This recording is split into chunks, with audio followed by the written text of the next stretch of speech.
So Tyler, we're getting another fun-loving episode of The Punisher. We're getting down to the nitty-gritty. Nitty-gritty. We're getting towards the end of the series. We're on number 10. Mm-hmm. By Jason Aaron. It feels like we've just been burning through this shit. Jesus Saiz and Paul Azequita. Yes. I just like saying Paul it. Like Azequita. that. If that's offensive. Jesus Saiz, Paul Azequita. I like saying their names. I just think of that jingle. Paul Azequita. Yeah. Yeah. And Jesus Saiz, that's a fun... I hope I'm pronouncing that right. You better be. Right? Son of a bitch. Mm-hmm. All right. Well, we are the kings of woke, so we better make sure... According to our critics. So when we left Frank, he had just killed Ares and then told the priestess, "Hey, fuck you." My wife's kind of running things. And him and his wife were running things, and she's so my queen. We open. This is where I truly.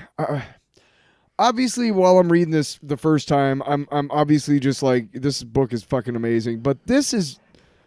Truly, this art is the first two pages. The violence is so much worse when it's well drawn like right? this. I mean, like, so we see it's in a bunker, and these guys are behind these doors, and there's a guy. He's a general guy watching TV, and it's this. This is breaking news. You know, we can confirm there's been another incident.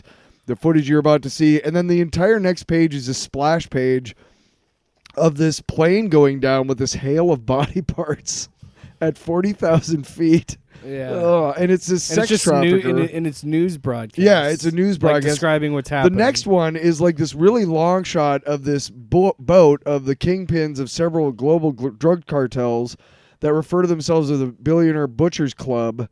And then Madripoor Coast Guard is on the scene, but no survivors have yet been found. There's all these sharks around eating like frenzy, and you can see the Punisher in the foreground, or like in the very, right next to the ship, walking on water. And the news guy's like, "Yes, that does appear to be a figure walking on the surface of the water." Yeah, which is funny because of how you read it. Like, yeah, I didn't even notice it until I read that caption. Real? I think so too. Actually, if I'm not mistaken, when I was reading it the first time, I didn't notice until I read that, and then I was like, "Oh shit, that is him right there." Yeah. And I think because he's not in the first like big picture, obviously you can't fly. Well, he can now. You can now. You can now, 'cause I'm a fly. We gotta stop singing. I don't care. I know. We gotta stop. Hey, we talked the other night if you wanted to try and do something with this, and you were like, "No," so fuck him. Sorry. It's your fault. It's your fault. Anyway, it ends with the guy getting killed, obviously, because the Punisher breaks through his impenetrable. Punisher proof were his exact words, and he stabs him through the gut. That's what it says. So yeah, then he returns, and there's a chopper, and he just goes, "Who's next?" Like he's just burning through it all, ripping and tearing. Yep. And so then Maria is trying to be like, "Is it over?" And he's like, "Almost." And she's like, "You said that last time. When is it going to be over?" And then she just says, "Don't come home until it's done." Yeah. And then she goes to the priestess, and she's injecting her with the syringe. I don't know if it says to keep her alive, or maybe that's to give her like the priestess's powers, because we know that she can turn into this weird octopus demon thing. I don't know. And then she's like, "Hey, we shouldn't be fighting. We should be friends. We should work together." And then she's like, "Well, what about, why aren't my children here? Why can't I remember things? Can I even get pregnant again?" And then she's like, "Why don't you go figure it out for yourself?" is what the priestess says. So then we get a flashback, and Maria and Frank are fucking, and she says something which I'm like, part of this makes me laugh, because I'm like, for a while we made love every night. And I'm like, but I laugh because I'm like, that sounds cheesy. But then I'm like, this is also told from her perspective, right? So I'm not saying they didn't make love every night, but I'm saying it's clearly even the color grading is very rose colored, and the good parts are tinted a certain way. Right. And but I mean, it's written like a romance novel. You know what I mean? What she's saying A little is that there was a moment of pure bliss in the life of Frank and Maria Castle and their kids. But there wasn't enough. She felt like it was mostly just physical. Like fair. And that's why they're having sex every night, because that's the only way they can she connect. Felt close to him, though, and is the she point. finally felt him trying to be a dad and a husband. She felt him trying to open up, which is all that she wanted. So it's a good thing. And then she was all like, of it's good. what if, I went off Let me birth see control this. and get pregnant again? And then he just responds with, I think I need to get another job. Yeah. Well, it's true. And I could kind of see that response, having 3 kids in New York. And so then it goes to, she starts to get interested in, like, what's this other job? 'Cause she's like, you don't work that much. She goes, they need me when they need me. And then he's so not even paying attention. Like, she sarcastically was like, I miss our nights together. And he just doesn't even respond because he's got his face in the newspaper. And then she investigates it, finds out that when she saw the paper was a picture of Frank outside of after an execution. And then she finds out that he had been going to people being sentenced to the electric chair and was like the only person in the room that wasn't disgusted. And she said every time he would go to the executions, he'd sleep like a baby and he wouldn't talk to her or touch her because he'd been with his mistress. Yeah. And it's like, what the fuck, man? Like, the more, like, I don't know. I still really like this series, but it's just like, I think this is what is so good about it and what is so deconstructing about this character. It's like, it's all, I like it, but it's just like every reveal like this, you're like, this guy is truly never meant to be happy. No, like, nothing in his life is meant for him to be happy. No. Because Maria, like, she has a complicated relationship with him, because on one hand, she wants to connect with her husband more, but then she sees him beat the shit out of a dude at a bar, and he's kind of turned on by it a little bit. Yeah. Like, she's like, well, I mean, maybe not even turned on, but she just liked it. She liked seeing her husband be good at that, and even though it was beating the shit out of this guy. Yeah. Like, she well, my favorite, well, not my favorite, because I know we're awful. skipping around, but I was just immediately made me think of the next flashback. We're going to the next, because it's very brief that they talk, like, after today. And that's when she tells him to come finish it or don't come home. And they do have a big full page where he's at on a the rampage. Red Light Nation or Bagalia. And then there's this just in, explosions have been heard at Castle Doom in Latveria, which is crazy. Like, yes. But then he goes to this place. That's important because they think he's done, and he says he's done, and then his eyes flash red and there's smoke, and he's using the vision of the beast. Yeah. And he said, no, there's more. And that is, even before we got to the reveal. So then Maria. Even before we got to the reveal of what this is foreshadowing, I was thinking that too. I was like, oh my gosh. I kept thinking, this is brilliant. And then we go to the flashback of Maria slipping away. Right before that, she says, hey, you're going to take me. Oh. She goes to a guy. She's going to go on a scavenger all over hunt. the Citadel. I want every square inch of the Citadel. I want you to take me in every single room. Whatever I need to find. I'm going, yes. Yep. Okay. And then we jump to the flashback of her following him to the bar. He shows up, beats the shit out of this guy. Let me tell this one part because it's really important. Oh, no, I'm not saying that. I like sorry. I had a way to talk about this because I know he goes into this bar where it's a VFW and everything, and people are kind of generally having a good time and swapping stories and everything. But as soon as Frank comes in, everybody is just very quiet and very reverent except for one guy.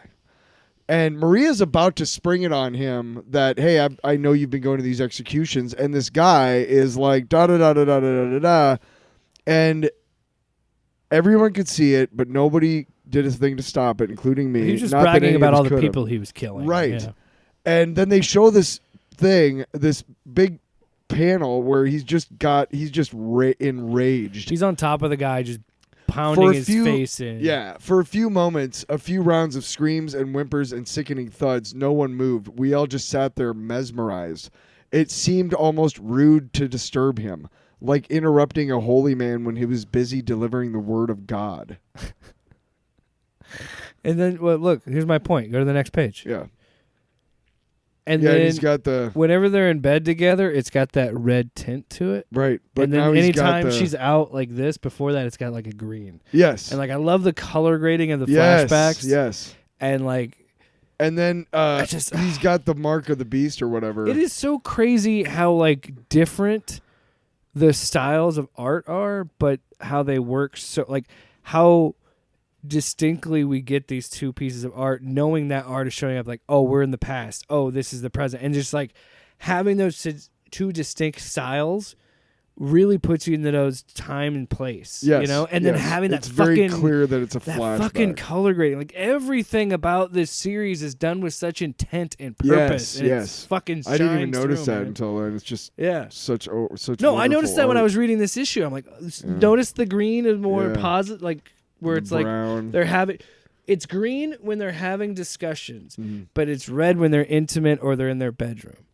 And it's like I noticed that color pattern, and it's throughout the series. I'm pretty sure. So but we like, do. So we go. interesting. We go back to her scavenger hunt, and he opens the door. The ninja opens the door to the room where all of the graves are of the kids. She goes, "Oh my god, I'm so sorry," and then she realizes how many there are, and she says, "I don't understand." But then we clip over to the priestess who's listening to the radio reports. Like she's getting all this news that Yeah. we've been all these like broadcast captions she's been hearing and There is no seeing word and yet everything. on who occupies the compound. She says it's the headquarters of a secret cult of Heartland supremacists. Oh, the Heartland Yet to make supremacists themselves name? known. But this is crazy because he used the eyes of the beast. Because they weren't even public yet, and he saw them He crushes his nose into his fucking with his skull. head. He headbutts his nose into his skull. And just. But so, yeah. Oh my god, Yeah. I can't wait for that. Yeah. Hold on. Go ahead. Yeah. I'm not gonna get there I until. love it when we're like fucking But golden we're just retrievers. gushing over the shit, man. But so she says, which means he's ready to take the final step. His skin, his complexion is like pale. Like Yeah. he legitimately looks like a demon. Yeah. Because he's pale. He's got the red flames coming off of him, and he's just rips these fucking dudes to Rips him in shreds. shreds, dude. But And then we see the vision of what the beast sees. So everybody he's fighting, they're just like these red spiked monsters. yeah. And it's fucking gnarly, and it's so cool, and you just see nothing but rage. What and do they say? violence and- Read some of the bubbles. so it's also saying that the reason he found the Heartland supremacists is because the vision of the beast lets them see crimes of past, present, and future. Yeah. So it's like Minority Report kind of shit. So he's like, he sees people as the beast does, as things of meat indistinguishable from one another, except when it comes to the man's most important of features, sins. And then it says, I kill and hate, I kill and covet and hate and hurt. And it says all these people. That's all they're saying. That's all he sees is their evil. He just That's all sees he their hears, sin. yeah. And like, oh, it's so. But then The high priest of the red worship, the deliverer. I gotta say, I think I talked about it last issue. I love it when this fucking book leans into the cheesy action hero-ness of it. Yes. So when you have just these masturbatory panels of fucking titles, I love it. The high priest of the red worship, the deliverer of the sacraments of steel. After today, there will be no more question of who serves to sit upon the sickly throne. All hail the fist of the beast, Lord High Slayer of the Hand. I love it. But then Because it's told from the priestess. This is someone who is idolizing him as he's the Messiah. But then all hail this fucking she part. says it by all hail the king of killers, and he's got a blade in the air, and he sees a kid, but he sees the monster, the sin monster. I've been raised to kill for hate. Someday I hope to. Someday I will. And Frank kind of stops, and she says, the priestess says, strike my lord, become the living word of the beast, take that step, and I promise you, I shall give you what you always wanted, a war that never ends, which, of course, we know this conflicts with what Frank wants, and Frank wants an end to war. The fear in that kid's eyes. Oh, yeah. And the way and the fear in his eyes. And it is a moment of the first time in this 12 issue series. We're at issue 10. This is the first time Frank has to deal with the thought of he could kill a child, and this is an important But moment. he has, and this is what it literally jumps to Maria freaking the fuck out amongst all these she finds graves. the graves. What did you do? She finds out about the graves of the kids. And then she's trying to piece together, like, wait, they're not alive, but why did I come back and why not them? Like, she's like freaking out, and she's like, yeah, what the fuck? Why didn't you tell me? And again, it plays with the morality of this, because on one hand, me as a reader in the moment, I'm thinking, please, Frank, don't do it. But at the same time, like you just said, he's already done it. He kept trying to recreate his kids, and he kept making these fucking monstrosities. And he had to kill them over and over again. Because he's the only one who could, or that's not an admirable trait. No. So then they cut right back to the thing, and he's my His lord skin one is is back escaping. to regular Well, the complexion. kid, and the kid is back, or the kid is The escaping. kid is out. Yeah. He says, "Hey, bring the chopper. Send a message to the Citadel to my wife. Tell her I'm finished." Done. Done coming home, and Doctor Strange, Wolverine, Moon Knight, Knight. Captain America, and Black Widow are like, no, No, this ain't over. you're coming with us. You can't dickhead. do all this shit and not You're expect. coming with us, dickhead. And I love how the story gets to a point where it's like, okay, now some other Marvel characters have to get involved because you can't have the Hand killing all these people. Right? on At some point. Well, they did mention on that Frank does, but second that's the page. thing. That's what I love. The Avengers and the X-Men have been contacted. Tyler, that's what I love Yeah. so much about this book. Yeah. It is you know why I love it? Because you know why you love Dune? Same reason, and I'm a sucker for it. It's the Messiah complex story of like, they made Frank into a Messiah, and he's destroying the world, and he does not care. Frank is selfish. He just wants to be back with his wife after he's just like, fine, I've killed everyone. I'm fucking done. I don't have this bloodthirst anymore. I can be done. And little does he know, this whole time he's been creating this never-ending war. Mm-hmm. Because what does he think's going to happen? Just because he killed Ares doesn't mean he's still going to have to go. At the pace he's going at, of course he's going to have to fight the Avengers and the X-Men and everybody. I don't know if there's a What If comic out there anymore, or what have you, like they used to do. But I would really, really, really like to see a What If comic. What if Frank, there is a book about became like the fist. Like, what if he did? You know what I mean? What if he does strike down that kid and becomes like everything he's supposed to be, and just obviously when those heroes show up, he would just wipe them out. Yeah. Like, I would love to see say, that. there is a could anybody stop him? There's a Punisher Kills the Marvel Universe book. Really? Yeah. Yeah, I don't know what it's does about. it have anything to do with this? I'm pretty sure it came before that. Well, then I don't care. Oh. I don't give a shit. I have 11 and 12. That's I'm not tempted to singing. just finish them together and do one final episode on 11 and 12. We could do that next week. But then I'm like, should we just stretch it out, do 11 and 12 having their own issues? Because we've already done 10 single issues. I mean, we'll probably do it week to week. And then we might go on to something like Sins of Sinister or something else. I'll find it. I'll try and find a DC book that you would like. 'Cause you hate DC so much. I fucking hate. I'm sorry. Off panel, off topic with Jake and Tyler.